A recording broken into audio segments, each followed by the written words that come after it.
자, 오늘은 우리 사무엘상 7장입니다. 7장.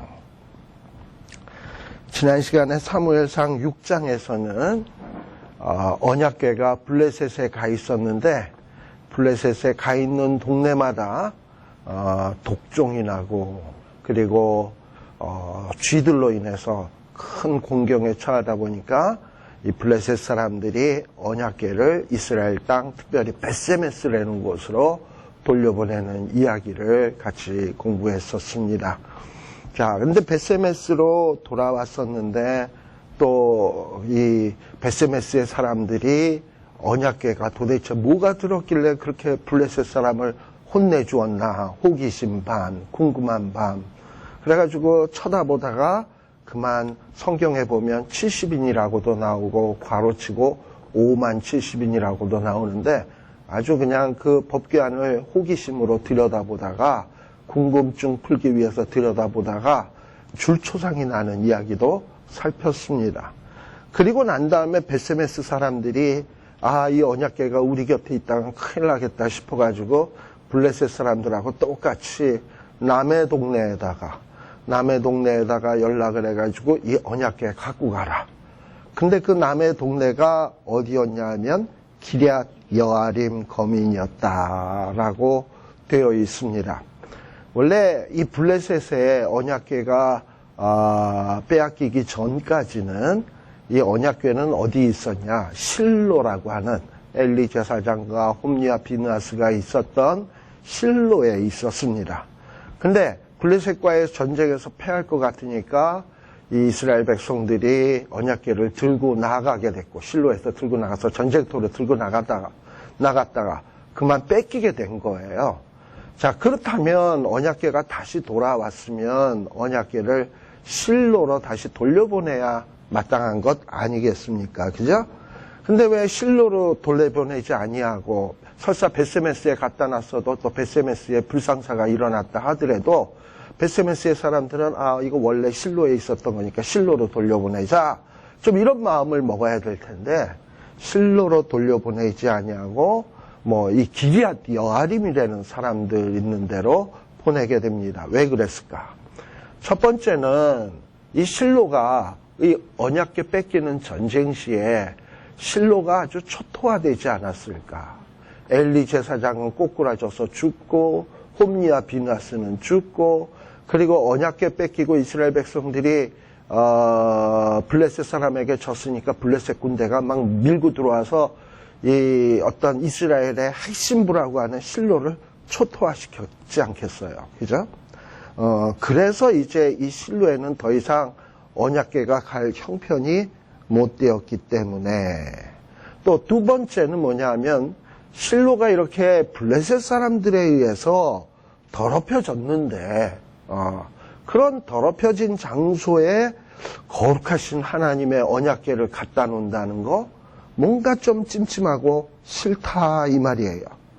그리고 또 이제는 언약궤를 한번 빼앗기고 나니까 보통 전쟁이 나면 큰 도성들이 침공의 대상이 되니까 도성보다는 좀 한적한 이런 곳에다가 놔두는 게 낫지 않을까. 이런 마음에서들 이 실로로 돌려보내지 아니하고 언약궤를 벳세메스의 사람들이 기럇 여아림, 거기 특별히 기럇 여아림에 사는 아비나답이라고 하는 사람에게 보내지 않았을까 이런 생각을 하게 되는 거예요. 그래서 7장에 보게 되면 기럇 여아림 사람들이 와서 여호와의 궤를 옮겨 산에 사는 아비나답의 집에다가 들여놓았다라고 돼 있어요. 자, 근데 이 아비나답은 어떤 사람이냐? 보통 성경학자들이 이 사람을 레위인 아니겠냐라고 생각을 하는 거예요. 원래 이 레위인들은 기업이 없기 때문에 이스라엘 백성들이 여호수아서에서 땅 정복하고 땅 분배할 때 보면 레위인을 위한 특별한 도성들, 사택같이 구별하게 돼 있는데 사실상 암만 그렇게 구별해 놓고 딱 이렇게 이건 레위인의 성읍이라고 지정을 해놨지만 그게 제대로 시간이 지나면서 지켜졌냐 하면 안 지켜졌어요. 특히 사사시대서부터.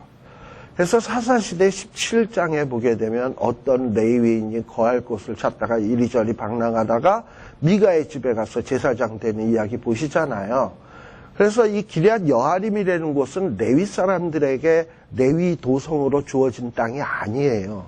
그러니 원래 레위 도성에 살던 사람들이 사람들이 도성 사택 안 내놓으니까 떠돌다가 기럇 여아림에 와서 산지에서 이 아비나답이라고 하는 사람이 살게 되었다 이 말이죠.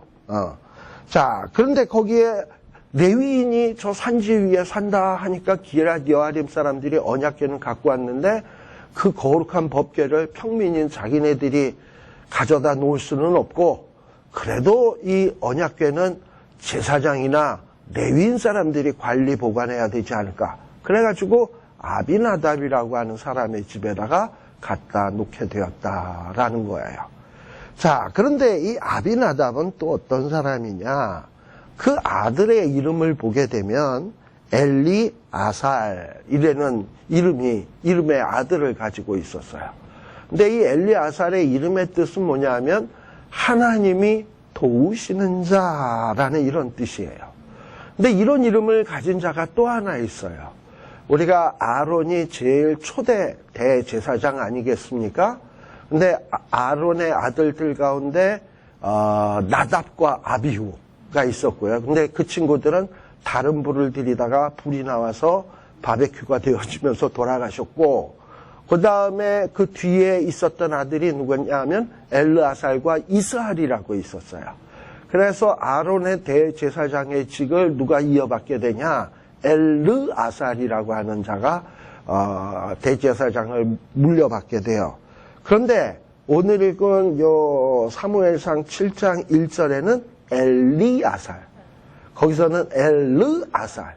원래는요 히브리어에는 모음이 없었어요. 엘리나 엘르나 도끼 개끼 똑같다. 그래서 사실은 이 이름이 똑같아요. 그런데 이 보통 요셉이니 이런 이름들은 유대 사람들에게 굉장히 흔한 이름인데, 이 엘르아살은 그렇게 흔한 이름이 아니에요. 딱 2번밖에 안 나와요. 성경에. 누구에게? 아론의 아들 엘르아살. 그리고 지금 이 기럇 여아림에 있는 아비나답의 아들 엘리아살. 그래서 이 엘리아살은 아무래도 자기네 레위인의 조상인 아론의 아들 엘르아살의 이름을 본따가지고, 왜냐하면 아론의 뒤를 이어서 제사장 된 인물이니까 이 제사장 가문에서는 엘르아살이 얼마나 큰 어른이겠습니까? 그러니까 너도 그 제사장처럼 되라 해가지고 부모가 아비나답이 너는 엘르아살이라 해라. 저희 아버님 이름이 김자, 희자, 보자거든요. 그런데 이 이름이 흔한 이름이 아니잖아요.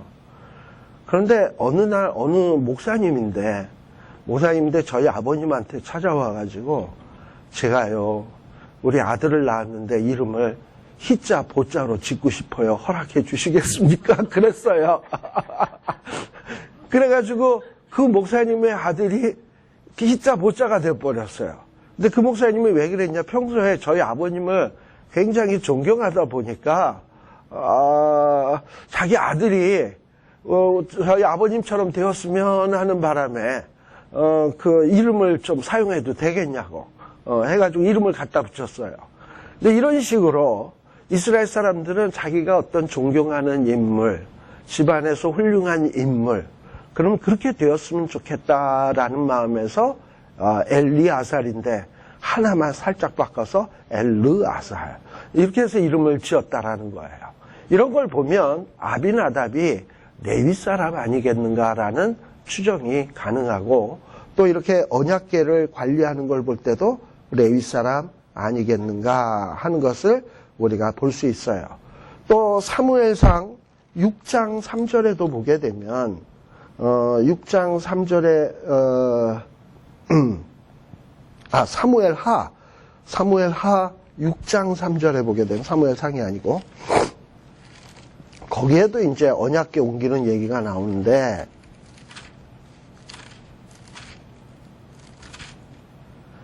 6장 4절 거기 보면은 저희가 하나님의 궤를 새 수레에 싣고 산에 있는 아비나답의 집에서 나오는데, 아비나답의 누구?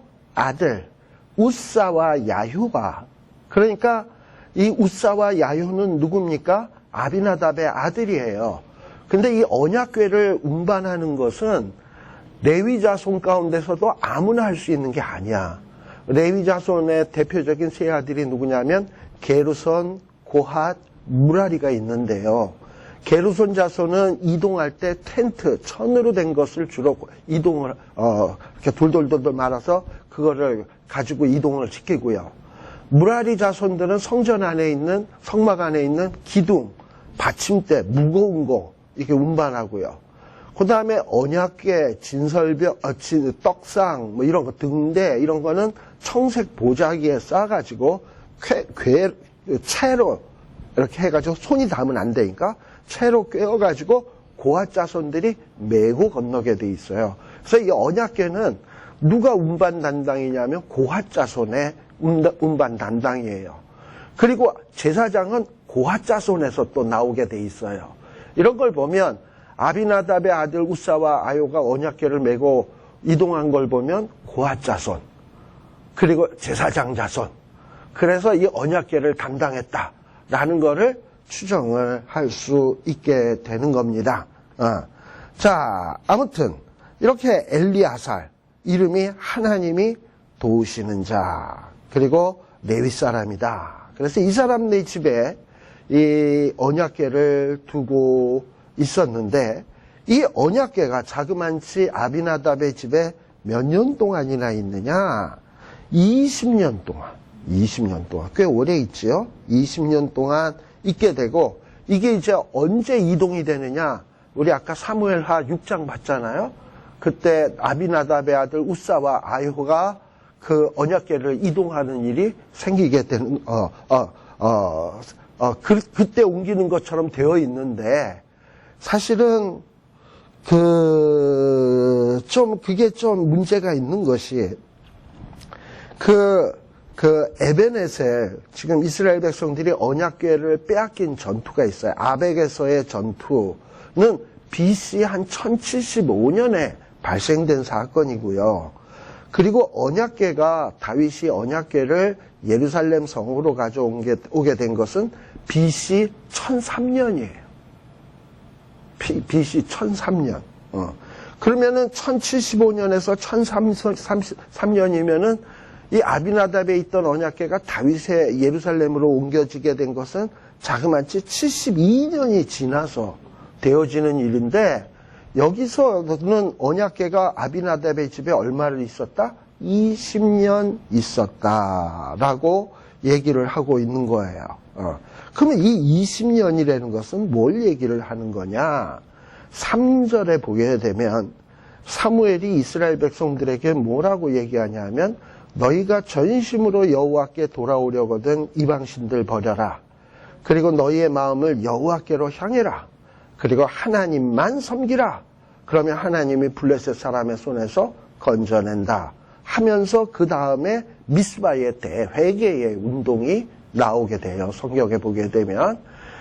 자, 그래서 아마도 요 20년은 뭐냐면 이스라엘 백성들이 하나님 앞에 회개하고, 그리고 하나님만 섬기기로 작정을 하고서 임시 사무엘이 있는 라마 정도의 언약궤를 이동해 오지 않았을까. 그래서 고기간이 20년 되었다라고 얘기하는 것 아니겠는가. 그러니까 아마도 라마에 왔다가 또 무슨 이유에서였는지 다시금 언약궤를 글로 이동하지 않았을까, 이렇게 추정을 하고 있는 거예요. 네. 자, 그래서 아무튼 20년 동안 아비나답의 집에 그렇게 언약궤가 있었다.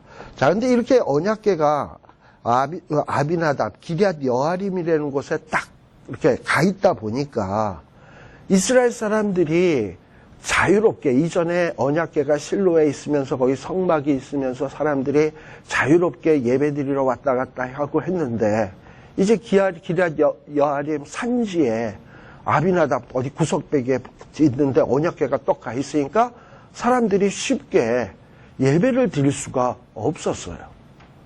그리고 또 이 기럇 여아림 땅이라는 곳은 블레셋하고 참 가까운 지역이에요. 그래서 거기에 또 함부로 갔다간 블레셋 사람들에게 붙들려 가가지고 인신매매나 당하지 않을까 해가지고 사람들이 자유롭게 왕래할 수 없는 곳이었어요.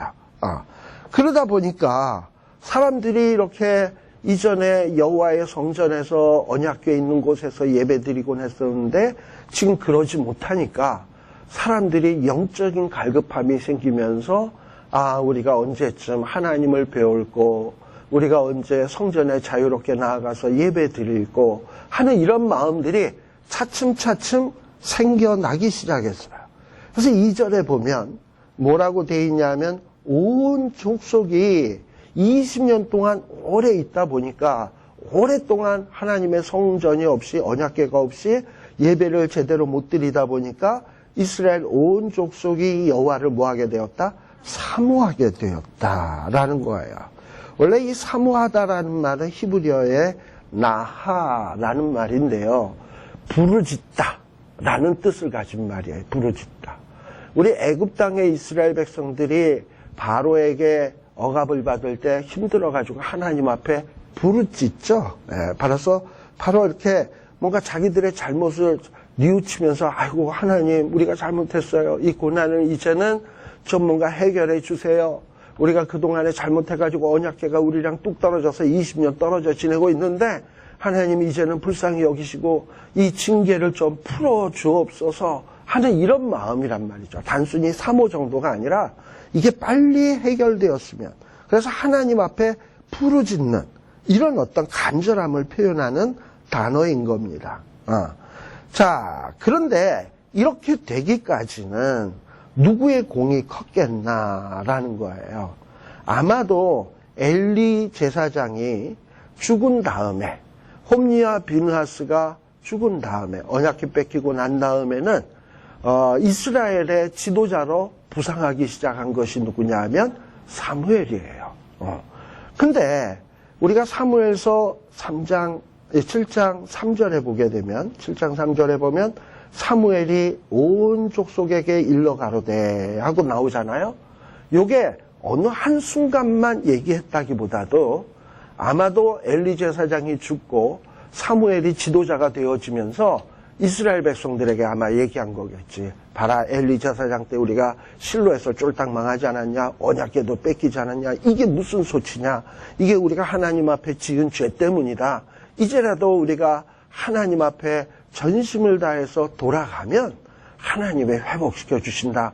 이러면서 사무엘이 이곳저곳을 다니면서 사람들에게 말씀을 가르치고 회개하고 돌아올 수 있는 길들을 가르치다 보니까 그러니까 사무엘이 목회를 몇 년을 했다?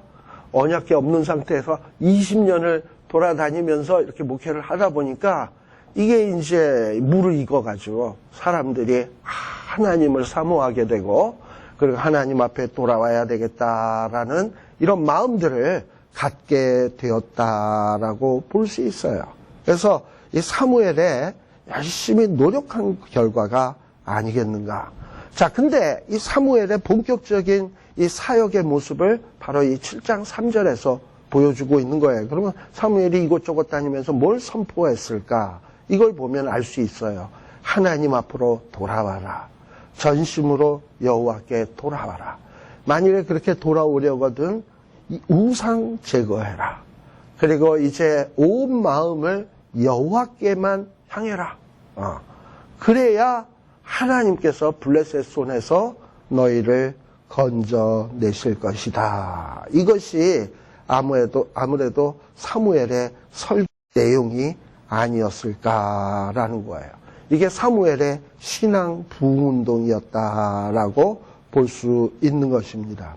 그러니 사무엘은 어찌 보면 종교 지도자이기도 하지만 또 한편으로는 엘리의 뒤를 이어서 사사직까지 수행했던 자로서 정치 지도자이기도 했던 거예요. 그러니까 사무엘은 정치 지도자이면서 또한 종교 지도자였다. 근데 이때 사무엘의 나이가 한 몇 살쯤 되었을까? 오지랖 넓은 사람들은 사무엘이 몇 살 되었을까 추측을 하는데 이때 이스라엘 백성들을 회개하고 돌아오라고 할 때가 한 나이 32세쯤 되지 않았을까 이렇게 추정을 하는 거예요. 우리가 알다시피 엘리 제사장이 거꾸로 죽고 뭐 이제 이렇게 되어질 때가 언제냐, 사무엘이 하나님을 만났을 때가 언제냐, 뭐 이렇게 얘기했을 때 한 12살쯤 만나지 않았을까 이렇게 생각을 하거든요. 그리고서는 뭐 20년 동안 언약궤가 이제 거기 가 있었으니까 12살에다가 20을 더하니까 32세. 그래서 한 32세쯤 되지 않았을까 이렇게 추정을 하는데 뭐 정확한 거는 아니에요. 아무튼 이렇게 32세쯤 되지 않았을까 이렇게 생각을 하고 있는 거예요. 자, 근데 이 32세쯤 되는 사람이라면 오늘날 우리가 볼 때는 애죠. 근데 애인 것 같은데 워낙에 영성이 특출하다 보니까 사무엘이 너희가 하나님 앞에 돌아오려거든 이렇게 해라 라고 이제 하다 보니까 온 이스라엘 백성들이 5절에 보게 되면 온 이스라엘 백성들이 어떤 모습을 보이느냐, 첫 번째 4절에 보면 우상을 제거했어요. 그리고 하나님만 섬기기 시작했어요. 또 그뿐만 아니라 5절에 보게 되면 사무엘이 너희들 우상 제하고 하나님 섬기는 건 좋은데 미스바에 좀 모여야 되겠다. 모여라 하고 얘기를 하다 보니까 온 이스라엘 백성들이 미스바로 모이게 된 것입니다. 그동안까지 엘리 제사장 때까지 이스라엘의 종교 중심지는 실로였는데 앞서 말씀드렸듯이 실로는 황폐화되고 더럽혀지고 언약궤도 거기였고, 그러니까 더 이상 실로는 이스라엘의 종교 신앙 중심지로서의 그게 박탈이 되게 된 거예요. 그리고 이제 이 신앙의 중심지가 사무엘 때는 어디가 되게 되었냐? 미스바가 되어지게 된 거예요. 자, 근데 이 미스바라고 하는 이름의 뜻은 뭐냐? 파수대라는 뜻이에요. 파수대. 그리고 이 땅은 베냐민 지파의 땅이에요. 그리고 베냐민 지파의 땅이 이스라엘의 거의 정중앙에 있는 땅이거든요. 베냐민 지파, 에브라임 지파, 여기가 정중앙의 땅이에요. 그러니까 요단 동편에 있는 사람도 오기가 좋고, 남쪽에 있는 사람들도 오기 좋고, 북쪽에 있는 사람들도 오기 좋은 땅. 그래서 이 미스바에 모이라 그러니까 이스라엘 백성들이 이 미스바로 모여지게 된 것입니다. 그래가지고 여기에서 뭘 하냐? 이 미스바에 모인 목적은 두 가지였어요. 첫 번째는 회개 운동을 벌이자라는 거예요. 회개 운동을 통해서 신앙을 회복하자라는 운동이었습니다. 그리고 또 하나는 이렇게 하나님 앞에 회개하고 신앙을 회복하고 난 다음에 뭔가 그동안에 블레셋에 의해서 계속 괴롭힘을 당해왔는데 이제는 우리가 힘을 합해서 이 블레셋의 소나기에서 벗어나자. 블레셋으로부터 자유와 독립을 쟁취하자. 어떤 이런 목적을 가지고 미스바에서 대민족의 단합운동을 시작을 하게 된 겁니다.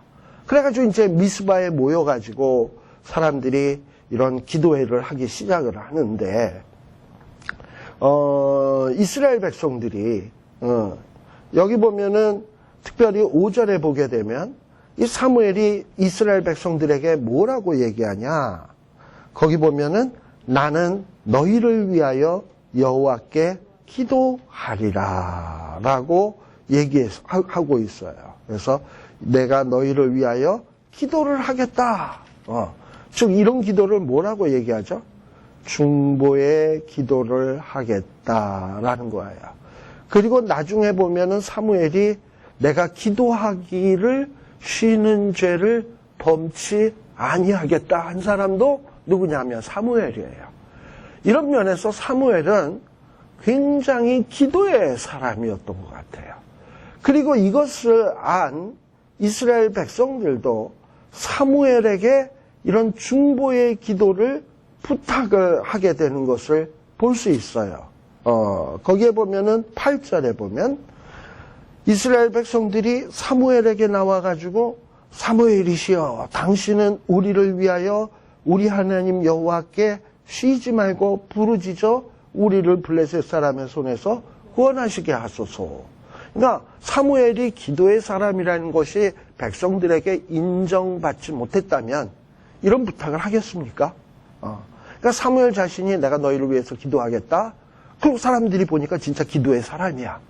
그러니까 어려운 일을 만나니까 사람들이 사무엘에게 뭐냐면 나를 위해서 기도해 주세요. 쉬지 말고 기도해 주세요. 라고 얘기를 했고, 또 그 말을 듣고 우리는 가끔 목사님들이 누가 와서 어려운 얘기를 하면 저 점 위해서 기도해 주시겠습니까? 그러면 기도해 드리죠. 해놓고서 안 하는 경우도 많잖아요, 사실 우리들이. 근데 사무엘은 그러지 않았단 말이에요. 거기 그 9절에 보게 되면 하나님 앞에 전심으로 부르짖었어요. 이스라엘 백성들을 위해서. 이렇게 사무엘은 어떤 사람이었냐? 기도의 사람이었다. 그래서 이 미스바에서 자기가 기도의 사람인 것처럼 모든 백성이 함께 하나님 앞에 거국적인 기도의 운동을 좀 벌여야 되겠다. 이것이 우리나라의 살 길이다. 하고서는 이 기도의 운동을 벌이게 된 겁니다. 그래서 우리 한국도 요즘 보게 되면은 참 큰 재난이 많습니다. 하나는 자연재해, 또 하나는 인간재해. 그래서 자연재해, 먼저는 인간재해였네. 정은이가 핵 갖고 장난치고 있잖아요. 참 이거 인간재해예요. 그것도 진짜 핵을 우리 머리 위에 이고 사는 거나 똑같아요. 또 두 번째는 그토록 안 나던 지진이 경주에 와장창 나지 않았습니까? 그죠? 우리 백원사님 동네가 그쪽이랑 가깝지 않지 않습니까? 저기는 저쪽인가? 자, 아무튼 이런 식으로 정말 한국이 이런 어려운 위기, 그리고 국론은 야당, 여당, 4분 5열 나누어지고, 또 을은 애하고 또 이렇게 서로 사고방식들이 너무 다르고, 정말 어떻게 보면은 이러고서도 나라가 온전하다?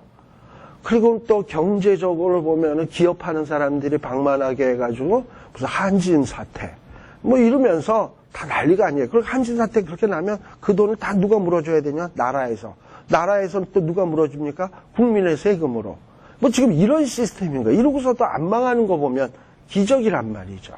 근데 이런 총체적인 난국에 이런 난국을 해결할 수 있는 방법은 무엇인가?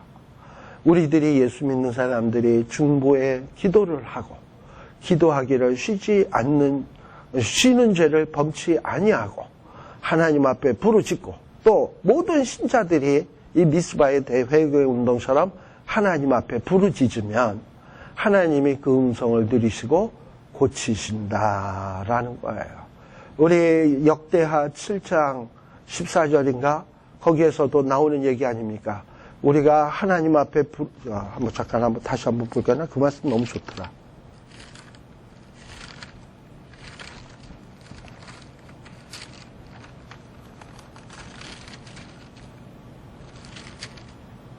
역대하 7장 14절. 내 이름으로 일컫는 내 백성이 그 악한 길에서 떠나 스스로 겸비하고 기도하여 내 얼굴을 구하면 내가 하늘에서 듣고 그 죄를 사하고 그 땅을 고칠지라. 이게 하나님의 약속이거든요. 그러니까 이런 약속의 말씀을 다 붙들고 모든 신자들이 하나님 앞에 무릎을 꿇고 기도한다면 하나님이 그 땅, 우리 대한민국의 조국의 땅을 고쳐주지 않겠는가. 자, 그런데 여기 7장 6절에 보게 되면 이스라엘 백성들이 미스바에 모여서 물을 길어서, 왜 하필 기도를 하는데 물을 길어서 여호와 앞에 붓는가라는 거예요. 자, 이렇게 물을 길어서 물을 이렇게 붓는 것은 하나의 상징적인 의미예요. 뭐냐면 내 마음속에 있는 것을 이렇게 물을 붓듯이 내 마음에 있는 것을 하나님 앞에 다 부어놓습니다. 내 고민, 걱정, 염려 이런 모든 거를 이 물을 팍 붓듯이 하나님 앞에 다 부어놓습니다라는 이런 어떤 상징적인 의미예요. 또 마음속에 근심 있는 사람, 고하라 주께 고하라 주께 찬송 있잖아요. 마음속에 근심 있는 사람 고하라 주께. 그래서 마음속에 있는 근심을 하나님 앞에 다 쏟아붓는다는 상징적인 의미예요. 그래서 물을 쏟아부으면서 하나님 우리가 이래요. 우리의 마음이 내 근심, 내 걱정, 내 염려, 내 하나님 사랑하는 마음 주님 앞에 다 쏟아붓습니다 하고서는 하나님 앞에 쏟아붓고요. 그 다음에 금식하고요. 그리고 금식은 왜 하는 줄 알아요? 우리가 이런 금식이 아니에요. 우리가 보통 옛날에 우리 어머님 아버님들한테 해줘 어디 가자 그러는데 부모님이 그걸 안 해주고 안 들어주시는 거야. 그러면 자식놈이 어떻게 하죠? 나 밥 안 먹어 하고서 금식을 선포하고 금식을 하죠. 예. 그러니까 이게 무슨 하나님 앞에 떼꾸짝 놓고 그냥 떼쓰기 위해서 금식하는 게 아니고, 원래 이 금식의 의미는 어떤 의미냐면 금식을 하면 우리가 힘이 없잖아요. 그럼에도 불구하고 하나님이 도와주시면 다 된다는 거예요. 그러니까 내 능력으로, 이 일은 내 능력으로 될 수 있는 게 아니라 내가 금식을 해서 하나도 힘이 없어도 하나님이 도와주시면 됩니다. 그러니까 결국 내 능력으로 하는 게 아니라 하나님의 능력으로 한다는 것을 입증하기 위해서 나는 밥을 안 먹겠습니다. 난 이제 힘이 없도록 하겠습니다. 그러나 하나님이 도와주시면 됩니다. 이걸 증명하기 위해서 나는 금식을 하는 거예요. 무슨 힘이 있겠어요, 내가? 뭘 하겠어요, 금식을 해가지고. 그러니까 그만큼 하나님이 도와달라고 하는 간절한 표현인 거예요, 금식을 하고. 그리고 물은 기록 깃고, 그리고 하나님 앞에 기도하기를 우리가 범죄했나이다 이러고서는 하나님 앞에 기도하기 시작을 한 거예요. 자, 그리고서는 이제 대회개 운동이 일어난 다음서부터 사무엘이 신앙의 지도자로서 이 미스바를 중심으로 해서 이스라엘 백성들을 다스렸다라고 돼 있어요. 이 다스린다라는 말은 이 이스라엘의 사사들이 사사로서 이스라엘을 다스리는 것, 통치하는 것과 같은 단어예요. 그래서 사무엘은 이렇게 이스라엘 백성들의 회개를 유도하는 신앙의 지도자이기도 하지만 미스바를 중심으로 이스라엘의 백성들의 대소사의 문제들을 통치하는 하나의 정치 지도자이기도 했다라는 거예요. 자, 그런데 이렇게 미스바에서 온 이스라엘 백성들이 다 모여서 으쌰으쌰 한단 말이죠. 이러다 보니 이 소문이 어디에 퍼졌냐 하면은 블레셋 사람들의 귀에 이스라엘 백성들의 이 정황 보고가 들어가게 된 거예요. 자, 그러면서 이 블레셋 사람들이 이 소식을 듣고서는 굉장히 심각하게 생각을 했어요. 왜냐? 이스라엘 백성들이 왜 모였을까, 저거. 저들이 그동안에 우리한테 좀 괴롭힘 당한다고 해서 이제 떼거지로 모여가지고 결의를 하고 우리에게 뭔가 보복을 하려고 하는 이런 운동을 벌이는 것 아니겠냐. 그렇다면 아예 그런 싹수부터 확 눌러놔야 더 이상 우리한테 까불지 못하겠는가. 그러니 더 단합되어지고 더 힘을 키우기 전에 지금 그냥 더 커지기 전에 공격을 해야 되겠다 하고 이렇게 작심을 한 거예요. 어떻게 보면 이 블레셋 사람의 요 마음이 제 마음 같기도 해요. 요즘 저 이북 애들이 자꾸 핵 갖고 장난치고 가만 냅두면 점점 시간 벌어서 점점 그럴 텐데 그냥 더 커지기 전에 가서 어떻게 시작해버리지 이런 마음이 드는데, 아무튼 블레셋 사람들은 지금 그런 거예요. 그래가지고 이스라엘 백성들을 치러 올라온 겁니다. 그런데 뭐 보고 놀란 가수 뭐 보고도 놀란다? 자라보고 놀란 가수 소뚜껑 보고 놀란다고 이스라엘 백성들이 그동안에 블레셋 사람들에게 하도 시달리고 삼손 때서부터 그래 오다 보니까 블레셋 사람들이 뭐 이렇게 올라오는 것 같으면은 두려워서 벌벌 떠는 거야. 근데 이스라엘 백성들이 지금 블레셋 사람들이 치러 오는 것을 보면서 미스바에서 회개 운동을 했고, 그리고 뭔가 이제 사로가지는 것 같았어도 이전에 하도 블레셋 사람들한테 당해버릇하다 보니까 완전히 그게 습관이 돼가지고 블레셋 사람 쳐다온다 그러면 벌벌 떠는 거예요.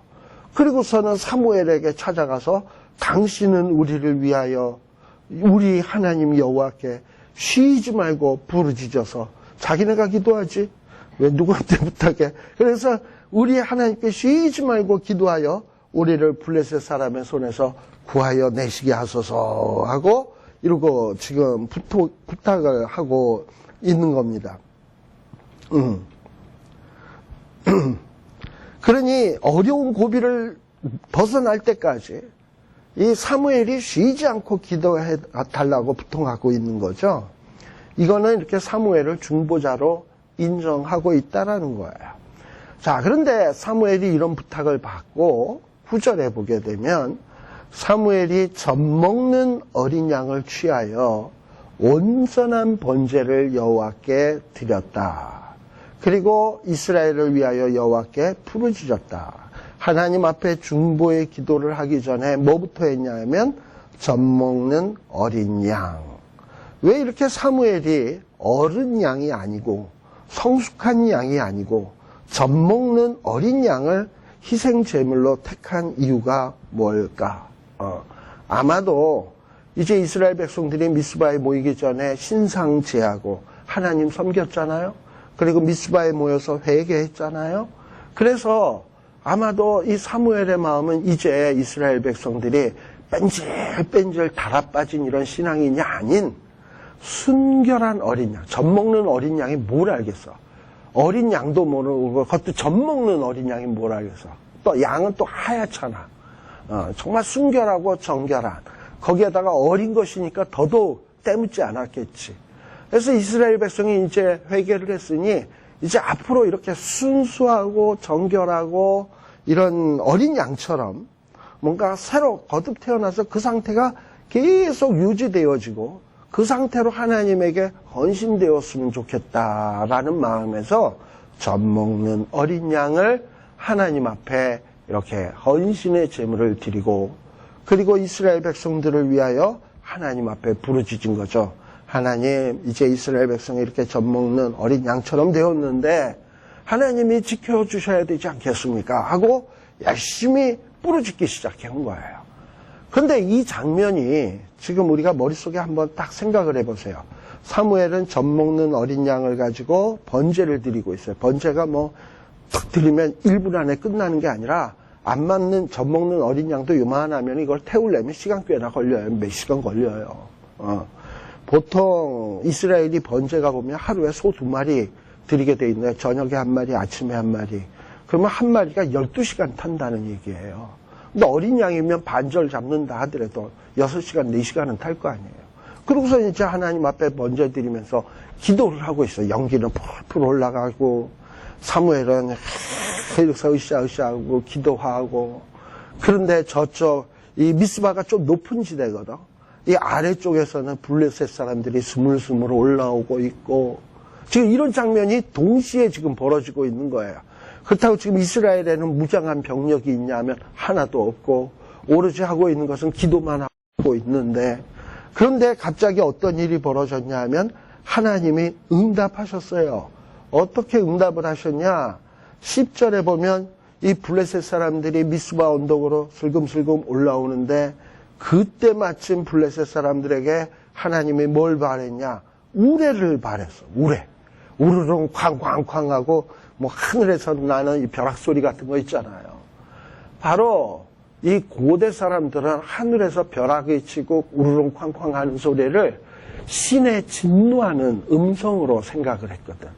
그러니까 갑자기 이스라엘 백성들을 쳐들어가는데 우르릉 쾅쾅 이러고서 신이 진노하는 음성이 들리니까 블레셋 사람들이 혼비백산해가지고요.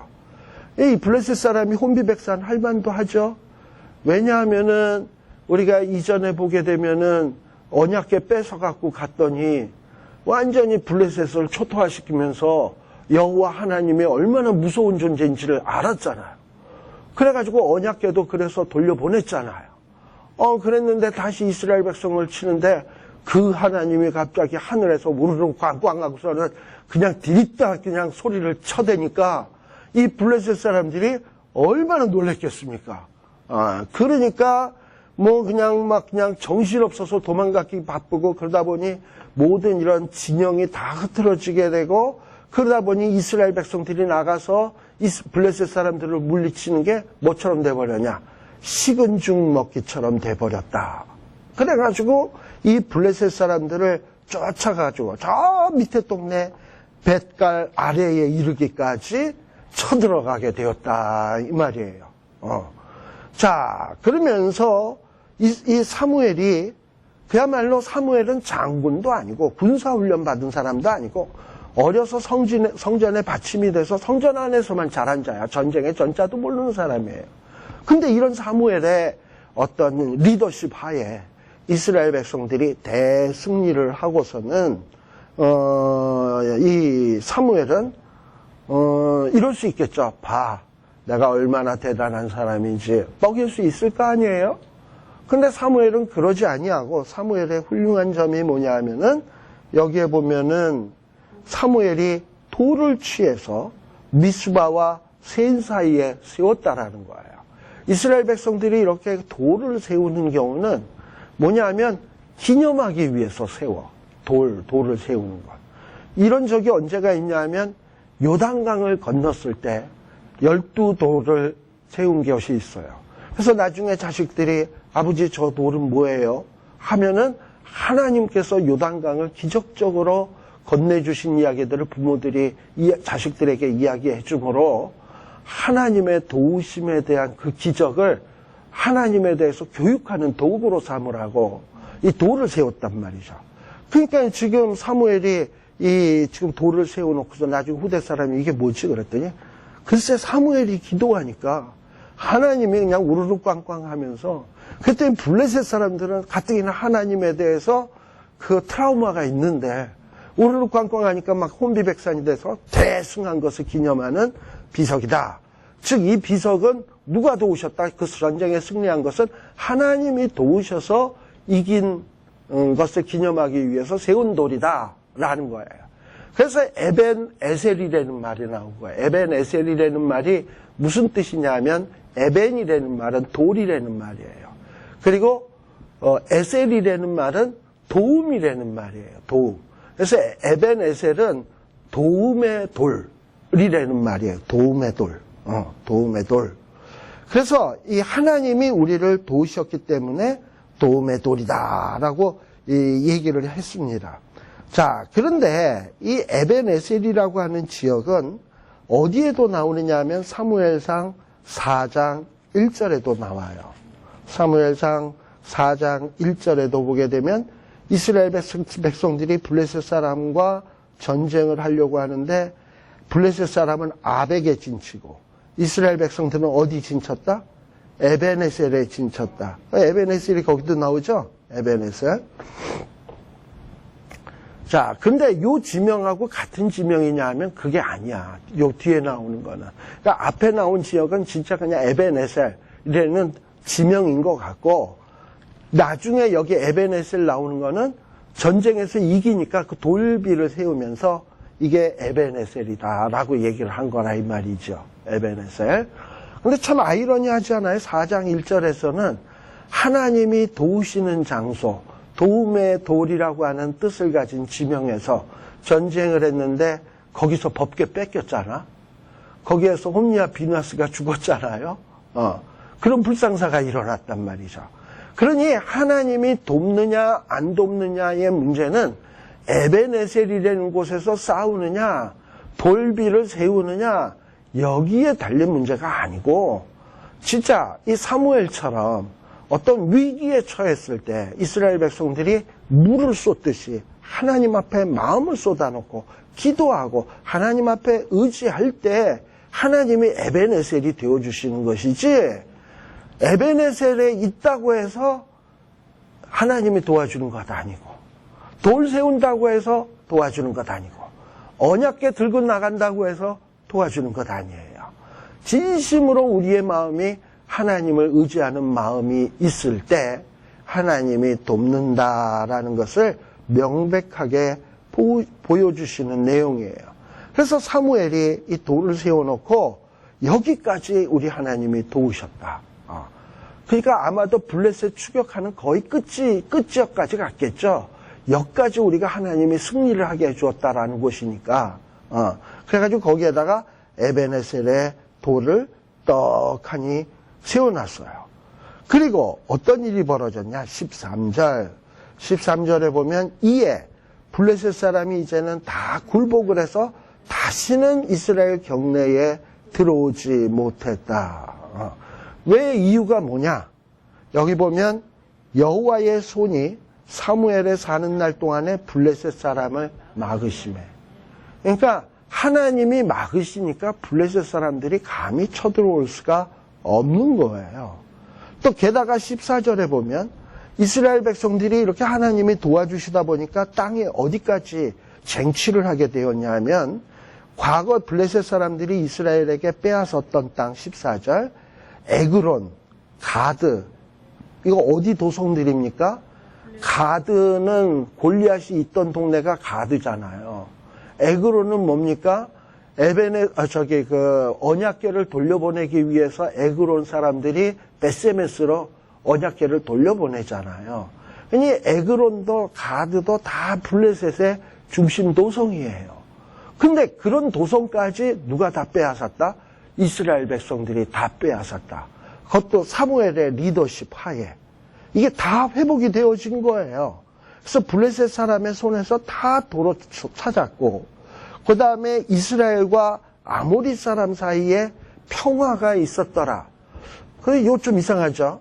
아모리 사람 하면은, 아모리 사람은 이스라엘 백성들을 계속 괴롭히던 원수와 같은 사람인데, 어떻게 이렇게 아모리 사람들이 이스라엘 백성들하고 평화할 수가 있나? 그리고 또 이스라엘 백성들은 이런 원수와 같은 존재들과 왜 평화협정을 맺나? 이런 게 아니고요. 이 블레셋이라고 하는 나라가 워낙에 강한 나라예요. 사실은 철기를 문화를 갖고 있는 강력한 나라인데 이 이스라엘 나라 군인도 아닌 사무엘이가 이스라엘 백성들을 데리고 블레셋을 초토화시키고 옛날에 뺏겼던 땅 다 도로 찾고 완전 회복을 시켰단 말이지. 그러다 보니까 주변에 있었던 그동안에 이스라엘을 괴롭히던 아모리 족속이 감히 블레셋도 이긴 이스라엘 백성들을 쳐들어올 엄두를 못 내는 거예요.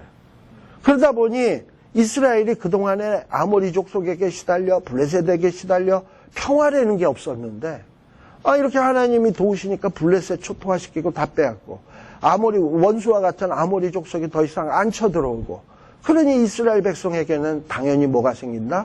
평화가 생겼다. 그러니까 이거는 아모리 족속하고 무슨 평화 협정을 맺었다라는 얘기가 아닌 거예요. 그래서 저는 가만 보니까 이런 생각이 들더라고요. 블레셋을 하나님이 막으셨다?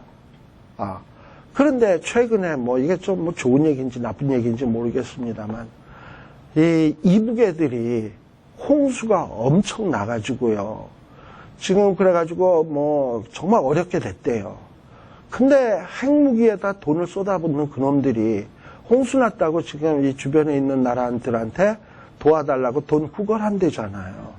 근데 그걸 보면서 참 철면피다라는 생각이 들었습니다만 거기서 또 하나 생각나는 게 우리 대한민국에 있는 우리 신자들이 하나님 앞에 으쌰으쌰하고 기도하면 하나님이 홍수를 그 핵무기 설치해 놓은 풍계리 이런 동네에다가 해가지고 터널에 물이 싹 들어가가지고 걔네가 쏠래야 쏠 수 없도록 그래서 하나님이 막으심해.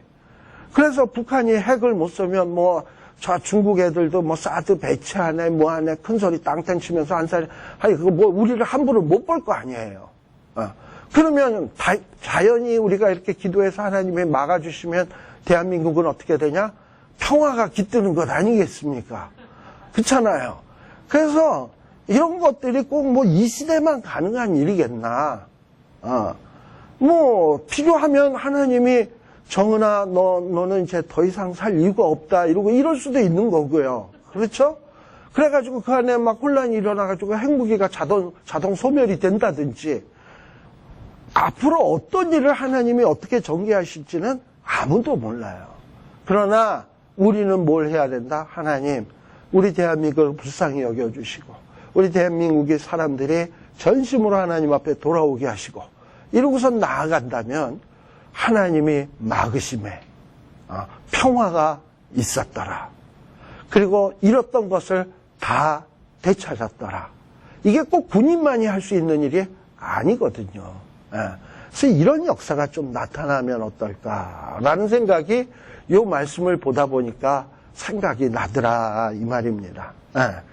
자, 그래서 이렇게 그리고 또 사무엘이 사는 날 동안에 자, 사무엘이 언제까지 되냐면 사무엘은 다윗을 왕으로까지 세웠어요. 그죠?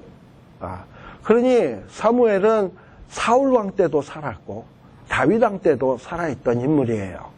그러니 사무엘은 어느 일정 기간만 사사 선지자 역할을 한 게 아니라 사울이 왕으로 있을 때까지 계속해서 사사, 종교 지도자, 정치 지도자로 있었던 겁니다.